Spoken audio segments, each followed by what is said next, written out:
अमेरिकेतल्या एरिझोना राज्यात राहणारी जॅकलिन एडिस नावाची एक महिला एका डेटिंग ॲपवर एका श्रीमंत व्यक्तीला भेटली.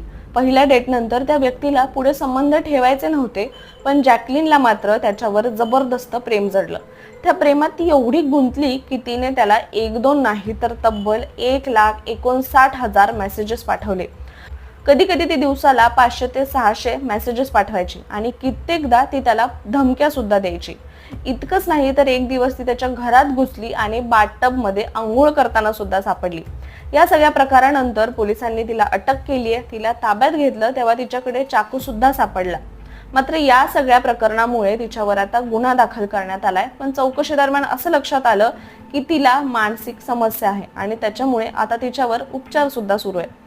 मात्र मित्रांनो, मला सांगा, तुम्ही कधी अशा डेटिंग ॲपचा वापर केलाय का आणि तुम्हाला कधी अशा भयंकर समस्यांना सामोरं जावं लागलंय का? कमेंटमध्ये नक्की सांगा.